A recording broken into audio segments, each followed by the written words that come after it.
Hi there, welcome to TELW, the English workshop, with me, Manu.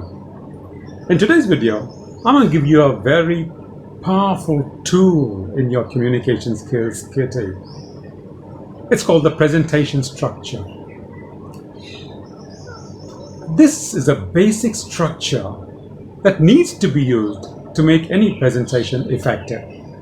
Second point I want to say here is all the principles and structures that we learn here, as structures means the vocabulary, everything, all the chunks can be used in any form of communication, not just presentation skills. Even in your ordinary, conversation skills, you can use that.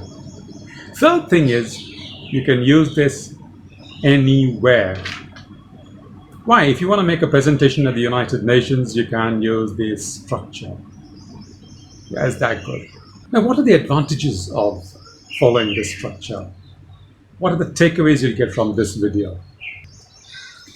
First is you get a structure, a proper structure to make the presentation. The first one. Therefore, that gives a clear picture of what you're saying. Therefore, the audience can understand what you're saying and retain a lot for a longer time. And you can easily persuade your audience to follow your call to action. Number 5, the audience will have enough information to ask you relevant questions during the question and answer session, the Q&A session, and they'll make your presentation even clearer. And of course, you don't need to have any detailed notes. A word about the detailed notes. See, in this structure, the first part, the initial part of the structure, will help you present your points and establish your authority. Then you come to the main presentation itself. You don't need to have detailed notes where you start reading them. You don't read things. You present. And when you say present, one of the essential features of presentation is you make eye contact. If it's a huge crowd, you look generally in the direction of the people. Left, and you sweep to the right and back to the left. And you make this eye contact and you tell them. You don't read, you tell. The idea is for you to get them to nod. Okay, I understood what you're saying. See, this from the audience will mean they've understood what you're saying. Thumbs up for you. Now, for that, you need to have those small bullet points of the topics. So you're talking about, you're going to present maybe 5 points and you have 5 bullet points on one small card. You look at the card and then you tell them. How do you flesh it out? We got a video on the prep method. Follow the points over there. That's going to help you flesh out your points. The Q&A session is going to help you, make your presentation clearer. The audience will help you make it clearer. So you need to follow the prep method and the method given in this video for your presentation to be successful. A word of caution here though. The success of your presentation depends on the contents of your presentation, what you are saying. So you need to be an expert in your field. But that's a different story altogether. Now before I go any further, I'm going to give you the 3-point maxim of presentation. What's this? The rule to make the presentation clear and effective, therefore. Tell your audience what you're going to tell them. Tell them, and tell them that you have told them. Let's give an example. Let's say you talk about the coronavirus. That's the present topic now, the current rage. So, I'm going to start I'm going to tell you about the coronavirus. Then tell them about the coronavirus, define it, and all that, tell the sources. After that, you say, I've just told you about the coronavirus. Now I'm going to tell you how to control the coronavirus. Again, the first point. Then you tell them how to control the coronavirus. Then you say, I've just told you how to control the coronavirus. You get the drift. What do you think are the benefits of following this? Let me know in the comments below. Now, one more point before I start. Presentation skills is a very universal communication skill. Like I said in the beginning, you use all the principles and the chunks and the rules that you learn here every time. First point. Second point is, and that's more important, you present every time. Let's say you go to a doctor. You present your problem, your illness. The doctor understands that.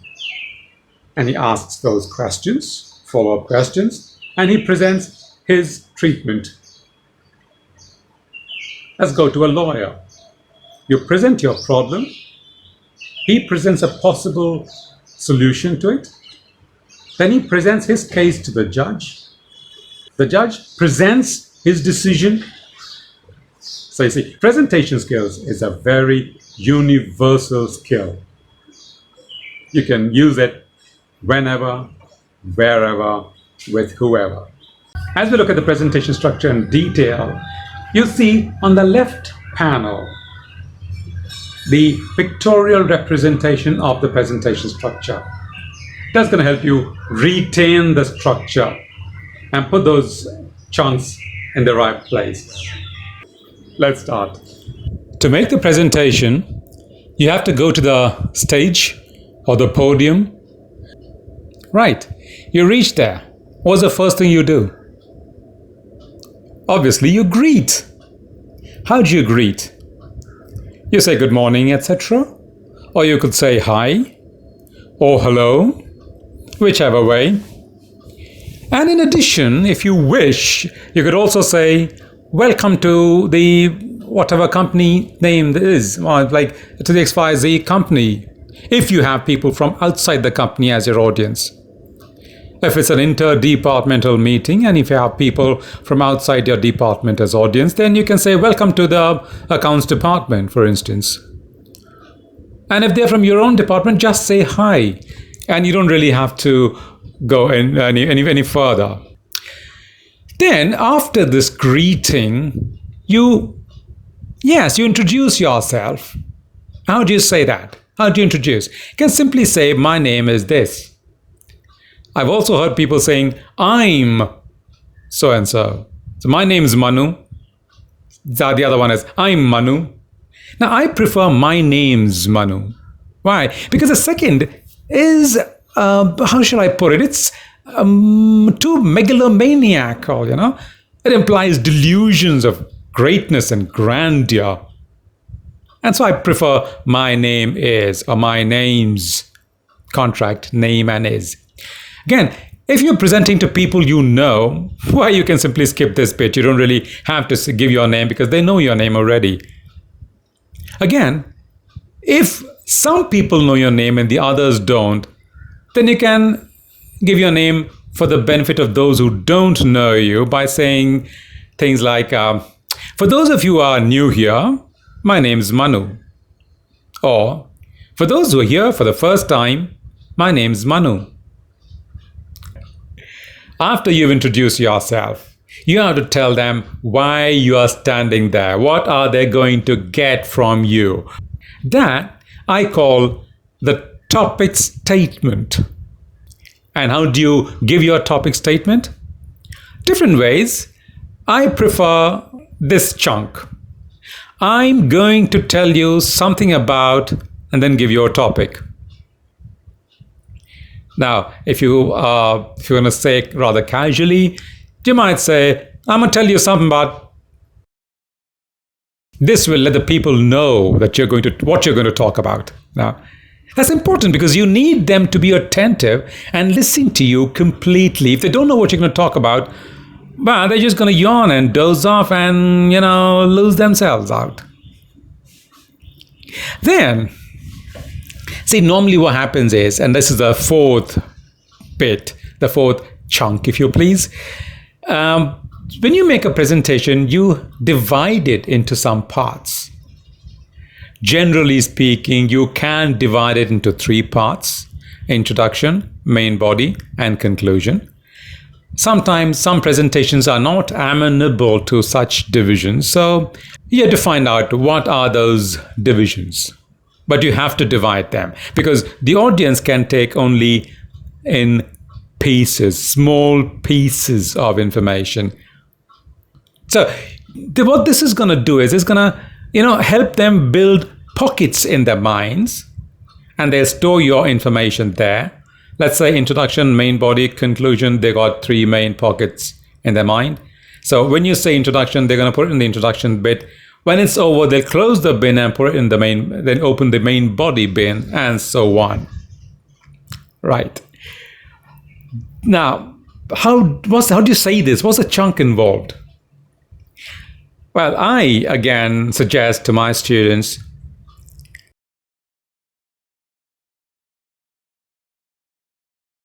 I've divided the presentation into 3 parts. Note this, 3 parts. The gesture is very important. Introduction, main body, conclusion. Why do we need this gesture? That presents the audio-visual effect on the audience.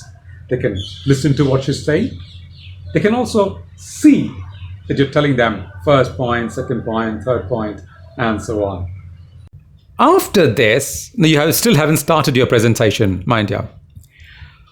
You could give your audience the option. Don't give them the option, actually. You tell them about their right to ask questions. You can either let them interrupt you during the presentation, or you could tell them to wait till the end for your permission and then ask the questions. So if you are saying that, okay, you can interrupt my presentation, then you can say, if you have any questions, feel free to stop me and ask them anytime during the presentation. It's a long chunk, but the idea is that. And if you don't want them to interrupt you, then you tell them, I'll have some time in the end for question and answers.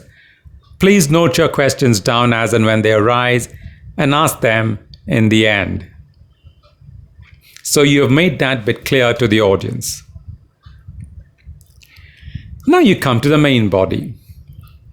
Now from this 5th chunk of Q&A option to the main body, you need to, how shall I put it? You need to transition. Okay, you need to move, and you need to have a transition. How do you do that? You say, moving on to the main body. Right, now you've come to the main body. Now, before I go into the presentation bit, I want to give you some idea about the 3 parts, introduction, main body, and conclusion, in some detail. Now, let's say the presentation is the effect of coronavirus on the economy. Yeah, very current topic. What's going to come in the introduction bit? You introduce the subject of your presentation. You simply answer 2 to 4 WH questions on it, and that should take less than 10% of your total presentation time. See, time management is very useful, yeah, very important. Now, in our example, you can define coronavirus, say what its general effects are briefly, and you can also say why it can affect the economy. Why, not how. Because how is the main body. That's the crux of your presentation. So we have the 3 WH questions for the introduction. What do you say in the main body? That's the meaty part, the juicy bit of your presentation. So the topic itself is the effect of coronavirus on the economy. What's going to be the effect? How is going to affect the economy? So in this, you can lay out at least 2 or maybe even 3 consequences on the economy. Well, if you have the time, you can list as many as you wish. Maybe 100, I don't care. But that's up to you, up to the time that's available to you. Great. That's the main body, and then conclusion. Now, this is where you wind up your presentation. By this time, you've already educated the audience on the topic. They know how this coronavirus is going to affect the economy. Now, you'll have to leave them with an image of confidence about you and your contents, your authority. So you could do three things. You could A, highlight the important points of your presentation. That's going to be your conclusion. Or B, state the future implications of your message. Or C, give your audience a call to action. The idea is to give the audience the holistic picture one final time and then give them time to answer your questions. So in our example, you could say repeat the important effects, both good and bad, on the economy. If you think there is something that they should do, you want to give them a call to action, then you can say things like, now what I want you to do is, and then tell them A, B, C. Now, the chunks here, like I said, when you move from the division chunk to the main body, the transition can be, now let's move on to the main presentation or the main body, one of the two. You can call it the main presentation or the main body. You can even define that as is given in the question. Now let's move on to how coronavirus can affect our economy. Now, if you have three parts to your presentation, you'll need to link them to give the audience the order, the structure, and the relationships that these points have with each other. So, for instance, you can say, to begin with, introduction, and then you give the introduction bit. Then you can say, coming to the main body, and then you can go forth on the main body. Once you've finished that, then you can say, finally, conclusion, and then conclude. Now, these chunks, to begin with, coming to, finally, etc., are called the linkers. I think we have a video on the linkers, etc. If you don't have, I got to check that. There will be a list of linkers in the description below as well. So you can look at that. And they help the listener, that is these linkers, to link the various points logically. So you help your listener get on the same page as you are. Note, in the first and the third, we have the commas. But there is no comma on the second. That's very important. If there is a comma, it means you have to pause. So say, finally, conclusion. But second one is going to be coming to the main body. Then you give that. And a third point that I want you to note is, in the main body, again, you could use the division chunk. If you're going to divide your main body into different parts, then you can say, I've divided my main presentation into 1, 2, 3, 4, 10, 20 parts, whatever. But on an aside, it'll be great if you don't give more than 5 points. In other words, don't divide your main body into more than 5 parts. I'll prefer 3, okay for 4, 5 at a stretch, but certainly not more than 5. And then again, you list the different parts, like I just showed you in the main bit. And don't forget the gestures. How do you end the presentation? After this, the main body is over. You'll have to say that the presentation is over. Tell the audience. And the chunk that I prefer is, that's it. That's all. 2 chunks. There are lots of chunks. You can use any chunk you want, but you need to tell this. And this tells the audience that you've said what you wanted to say, and they shouldn't expect anything else. Therefore, they are free to get ready for asking questions. But you still haven't given the permission to ask questions, so they can get ready for the questions. Then you give them the permission. You can tell them that they are ready, that you're ready to take on the questions. They can ask the questions. So was the chunk involved? Well, you can say things like, Do you have any questions? Would you like to ask any questions? Or, now I'm ready for your questions. Or maybe you can remove the comma and say, now I'm ready for your questions. Great. If you have already given them the option to ask the questions at the beginning, that is during the presentation, then you could use this chunk. Do you have any more questions? More questions. You're saying, you already asked some questions. Now, do you have any more? I'm ready. Now, after this comes the final bit. You have to close the presentation. And how do you do that? After all the questions have been answered, or maybe you have run out of time, I don't know, you simply say, thank you for listening to me and your questions. Now, why do you think you need to thank your audience for your questions? Simple. Their questions have made your presentation clearer. That's all. Now, this is a presentation structure. There are a lot of other things that we need to know about presentations, but we obviously can't include them in one video. We'll come to you with separate videos on each such aspect. Right. So see you in the next video. Until then, bye-bye.